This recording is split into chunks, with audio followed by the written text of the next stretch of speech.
नमस्ते सम्पूर्ण महानुभावहरुमा। आज मैले तपाईहरुको माझमा फेरि एउटा अर्को भिडियो लिएर आएको छु। आजको भिडियोमा हामी कुरा गर्नेछौँ 9 अक्टोबरमा हुने भनिएको जेनजी आन्दोलन हुन्छ या हुँदैन भन्ने विषयमा कुरा गर्नेछौँ।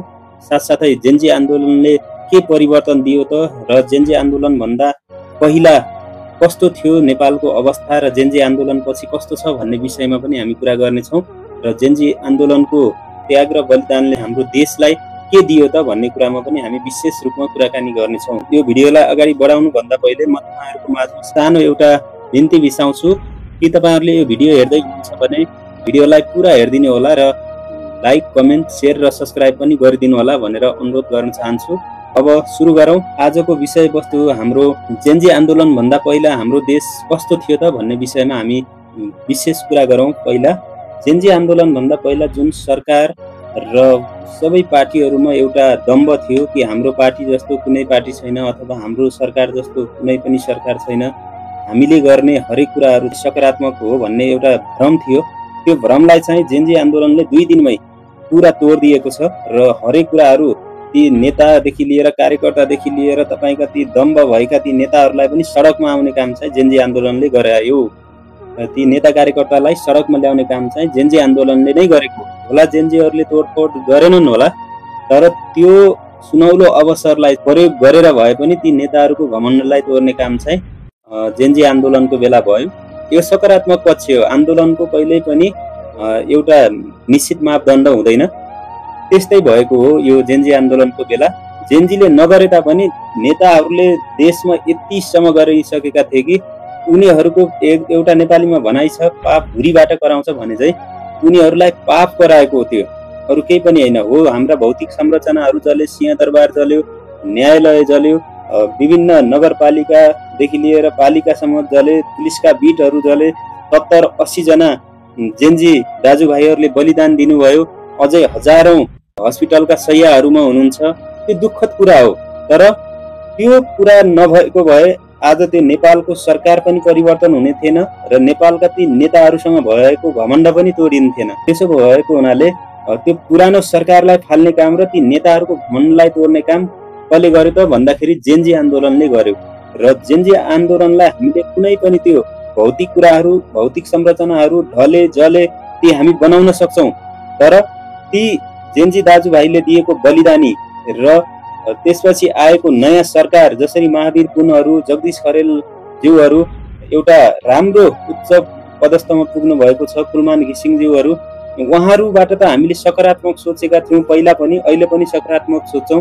कमसेकम सामान्य व्यक्तिहरु त्यो ठाउँमा पुग्नु भएको छ, हामीले पुर्याएका छौं। त्यसो भएको हुनाले उहाँहरुबाट केही देश काया पलटै नभए पनि केही थोरै हुन्छ है भन्ने हामीलाई आशा त छ नि।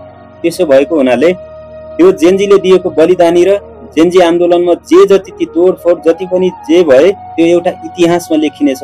आजसम्म यस्तो तपाईको परिवर्तन कुनै पनि राष्ट्रको कुनै पनि देशमा भएको छैन। नेपालमा पनि कयौं आन्दोलन भए, पञ्चायतदेखि लिएर माओवादीको जनयुद्धसम्म हामी आउँछौं भने यसरी हप्ताभरमै 1-2 दिनमै सरकार चेन्ज भएको र सरकारले सडकमा घुँडा टेक्नु परेको दिन कुनै पनि देशमा देखिदैन। तर जेनजी आन्दोलनले 2 दिनमै सरकारको पत्ता साफ गरेर बच्न पनि गाह्रो बनायो 2 दिनमा। त्यसो भएको हुनाले यो इतिहासमा लेखिएको छ र त्यो जेनजी आन्दोलनमा जसले ज्यान गुमाउनु भएको छ उहाँहरुको परिवारलाई हामी सल्युट भन्न चाहन्छौं र सलाम भन्दछौं ती जेनजी दाजुभाइहरुलाई जसले चाहिँ यो देशको लागि बलिदान दिनुभयो। र आज हाम्रो कर्तव्य यो हुन्छ कि जसरी देशले परिवर्तन पायो, जसरी हामीले परिवर्तन पाएका छौं, ती दाजुभाइहरुको घरमा समस्या के छ र उहाँहरुको परिवारलाई आज आवश्यक कुराहरु के छ भन्ने कुरामा हामीले जे सक्छौं त्यो अनुसार चाहिँ उहाँको परिवारसँग हामी चाहिँ सान्त्वना दिउँ, उहाँहरुको परिवारमा सँगसँगै सहयात्रा गरौँ र हामीले जे सक्छौं त्यो सहयोग गरौँ, किनभने उहाँहरुकै त्यो बलिदानीले यो देशमा परिवर्तन आएको हो। जेनजी आन्दोलनलाई चान्चुने नठानौ, त्यो एउटा ठूलो रूपान्तरण हो।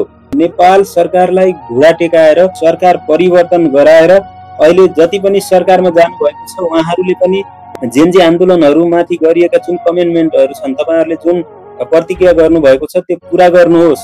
घाइतेहरुलाई दिने भनिएको रकम दिनुहोस्। मृतकको परिवारलाई के कुराको खाँचो छ, पैसा मात्र ठूलो कुरा हैन, उहाँहरुलाई चाहिने आर्थिकदेखि भौतिकदेखि जे कुराको आवश्यक छ त्यो कुरा सरकारले पूरा गरिदिएको होस् नयाँ बनेको सरकारले। तपाईहरु त्यो वीर जेन्जी दाजुभाइहरुको बलिदानीले नै हामी यहाँ छौं भन्ने कुरालाई चाहिँ तपाईहरुले नबिर्सिनु भएको होस्। सँगसँगै जेन्जी दाजुभाइहरुले ल्याएको परिवर्तनलाई हामीले सामान्य नठानौं। यो धेरै जेन्जी दाजुभाइको एउटा रगत बगेको छ। उहाँहरु रहरले गोली खान जानु भएको होइन। यो देशमा अति गरेपछि सरकारले अब 18 वर्ष पुगे विदेश जानुपर्ने, विदेशमा पनि त्यो आफ्नो राजदूतावास यति कमजोर छ, यति भ्रष्ट छ, कुरै नगरौं। किनभने म त आफै पनि 6-7 वर्ष त्यो विदेशमा त्यो राजदूतावाससँग भोगेका ती कुराले म अझै पनि टाउको दुखेर आउँछ। यहाँबाट राजनीति झोले एउटा नियुक्ति भएर जान्छ राजदूतावासमा, उलाई केही कुरा थाहा छैन, तर ऊ चाहिँ राजदूत बनेर गएको हुन्छ। त्यसो भएको हुनाले त्यस्ता झोलेहरूलाई साइड लगाउने काम जेन्जीको आन्दोलनले गरेको छ। र जेन्जी दाजुभाइहरू जसले ज्यान यो देशको लागि बलिदान गर्नुभयो र जो घाइते हुनुहुन्छ उहाँहरूको लागि म सलाम भन्न चाहन्छु र ती आमाहरूलाई सलाम भन्न चाहन्छु जसले चाहिँ यस्ता वीर छोराहरू जन्माउनु भयो। जेन्जी पुस्ताले ल्याएको यो नयाँ सरकार छ, नयाँ सरकारलाई पनि हेक्का रहोस् कि तपाईहरुले चाहिँ जेन्जीका मागहरू पूरा गर्नु भएन र जेन्जीहरूले भने जस्तो अब हुने चुनावमा प्रत्यक्ष कार्यकारी प्रधानमन्त्री भनिएको छ ती कुरालाई तपाईहरुले ध्यान दिनु भएन भने भोलि तपाईहरु होला त्यसरी पुराना नेताहरूको जसरी तोडफोड नहोला त्यसरी तपाईहरु लत्याइनु हुन्न होला, तर तपाईहरुको राजनीतिक करियर पनि राम्रो हुँदैन। आफूले गरिएका ती जनताप्रति, ती जेन्जी घाइते र उहाँहरूको परिवारप्रति गरिएका कमिटमेन्ट नभुल्नु होला। साथै हुने चुनावमा मासु भातमा बिक्ने र 2-4 हजारमा बिक्ने भएर फेरि ती पुरानै पार्टी, पुरानै ती भ्रष्ट नेताहरूलाई ल्याउने काम भयो भने यो देशको संरचना यत्रो जले, यत्रा जेन्जी दाजुभाइले एउटा बलिदानी दिनुभयो र हरेक कुराहरू घाइते सब कुराहरू यहाँ त्यति क्षति सब भौतिक रूपमा, आर्थिक रूपमा र हरेक कुराले हाम्रो देशले एउटा भार सहनु पर्यो। यो चाहिँ तपाईको एउटा एका देशको कहानी भने जस्तो नबनोस्। त्यसैले हामीले अबको चुनावमा योग्य नेतालाई छानौं, देशलाई अगाडि बढाउन सकोस्। तपाई हाम्रो जीवन हामीले जसो तसो धकले पनि अब हाम्रो सन्तति चाहिँ यही देशमा केही रोजगार पाओस् र उनीहरू विदेशिन नपरोस्। आफ्नोपन र आफ्नो मनको त्यो आवाज होस् उनीहरूलाई। हाम्रो बीचमा पनि सरकार छ, हाम्रो बीचमा पनि हामी आफ्नै देशमा रोजगार गर्छौं भन्ने उनीहरूलाई एउटा सहानुभूति होस् कि हामीले हाम्रा बाउ बाजेले जे सुकै गरे तापनि हामीले चाहिँ आफ्नो देशमा गरेर खान पाएका छौं।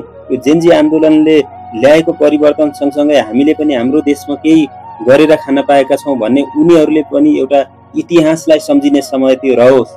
त्यसैले हामी अब चुनावमा योग्य नेतालाई छानौं र भ्रष्टहरूलाई हैन कि जसले यो देशलाई अगाडि लैजान सक्छ, बेरोजगारीका समस्याहरूलाई हल गर्न सक्छ र देशलाई आर्थिक रूपमा उकाल्न सक्छ त्यस्ता व्यक्तिहरूलाई हामीले अब यो आउने चुनावमा अगाडि बढाउन जरुरी छ र गाउँ समाजलाई एकीकरण गरेर एउटा विकासको मोडलमा जसले लग्छ त्यस्ता व्यक्तिहरूलाई छानौं। रक्सी मासुको भरमा नबिकौं, सक्षम र योग्य व्यक्तिहरूलाई ती ठाउँहरूमा पुर्याउँ। त्यसो भएको हुनाले अबको चुनावमा हामी कसैको त्यो 2-4 हजारमा बिक्ने हैन, मासु भातमा बिक्ने हैन, हाम्रो नेपाल बनाउन तपाई हामी सबैको योगदान चाहिन्छ। अनि मात्रै यो जेन्जी आन्दोलनले सफलता पाउनेछ। नत्र हाम्रो मिराज ढुङ्गानाले भने चाहिँ हामी मुसा मार्न गएको थियौं, हात्ती फेला पर्यो भने चाहिँ हुनेछ तपाई हामीलाई। हामीले मार्न त हात्ती मार्न जानेछौं तर हाम्रो हातमा मुसा पर्नेछ। त्यसो भएको हुनाले आफूमै सेल्फ डिफेन्स गरौं, आफूमै सचेतना जगाउँ कि हाम्रो देशमा यसरी परिवर्तन आएको छ, यो परिवर्तनलाई चाहिँ जागिरहन दिनुपर्छ है भन्ने हिसाबले तपाई हामी अगाडि बढ्न जरुरी छ। र अब जुन 9 अक्टोबरमा हुने भनिएको आन्दोलन छ त्यो जेन्जी पुस्ताका कुनै पनि युवाले भनेका छैनन् कि हामीले गर्दैछौं भन्ने कुरा कसैले पनि भन्नुभएको छैन। मिराज ढुङ्गानाले सिधा भनिसक्नु भएको छ कि हाम्रो कुनै पनि संलग्नता छैन र हामी देशलाई फेरि अशान्तितर्फ लग्न चाहदैनौं। इनफ भयो, अब देशलाई अब अझै मारमा पार्ने काम हामीबाट हुँदैन भन्नुभएको छ। र मिराज ढुङ्गाना सँगसँगै सुदन गुरुङ र उहाँहरूको सबै टिम चाहिँ अब एक ढिक्का भएर अघि बढ्न उहाँहरूले अनुरोध पनि गर्नुभएको छ र सबैजना जोडिँदै हुनुहुन्छ। अब केही दिनपछि प्रवेश दाहालहरू उहाँहरू पनि एकसाथ भएर अगाडि आफ्ना एजेन्डाहरूमा उभिँदै हुनुहुन्छ। सबैभन्दा राम्रो पक्ष यो हो कि जेन्जीका आन्दोलनकारी पनि सबै एक ठाउँ गोलबद्ध भएर आफ्ना योजनाहरूलाई चाहिँ सरकार सामु पूरा गर्नको लागि त्यसरी अगाडि बढ्नुहोस् र तपाईहरु बीचमा नै एउटा गुटबन्दी र एउटा लडाईँ देखिएको छ त्यसलाई समाप्त गर्नुस्, एक ढिक्का भएर अगाडि बढ्नुस्। एउटा राम्रा योग्य मान्छेहरूले त्यो ठाउँमा पुग्ने अवसरहरू पाउनु भएको छ। यसलाई बचाइराख्न तपाईँ हामी सबै जनचेतना फैलाउँ। गाउँमा पनि आफूमा आफै हामी चाहिँ भरिन जरुरी छ कि यो कुराले कि हाम्रो आन्दोलन सामान्य आन्दोलन थिएन र त्यो आन्दोलनलाई पुरा गर्नको लागि हामीले जेनजी पुस्ताका 40 देखि 50% पुस्तालाई हामीले ल्याउन जरुरी छ भन्ने हिसाबले हामी अगाडि बढौँ र हाम्रो जेनजी आन्दोलनलाई सामान्य नठानौँ र यसलाई अझै तीव्रतामा लैजानलाई तपाईँ हामीले ठुलो भूमिका खेल्नु पर्ने छ। आफ्नो ठाउँबाट खेल्नु पर्ने भूमिका हामीले खेल्न नछोडौँ भनिकन म तपाईहरुमा बिन्ती गर्न चाहन्छु। साथै हाम्रो जुन त्यो विगतको सरकार थियो, एउटा किम जोङ उन शासन यो देशमा ल्याउन खोजिएको थियो। सामाजिक सञ्जाल बन्द गराएर मान्छेको एउटा बोल्ने नैसर्गिक अधिकारलाई बन्देज लगाएर जुन एउटा जनताप्रति एउटा शासन गरिरहेको थियो सरकारले, त्यसलाई तोडेर पुरा सडकमै ल्याएर आज तपाईँ हाम्रो एउटा कानुनले भने अनुसार, एउटा संविधानले भने अनुसार जीवन जिउनलाई र बाँच्नलाई जुन यो जेनजी आन्दोलनपछि आएको परिवर्तन छ, यो परिवर्तनलाई बचाइराख्न तपाईँ हामीले आफ्नो ठाउँबाट भूमिका खेलौँ भनेर म तपाईहरुमा अनुरोध गर्न चाहे।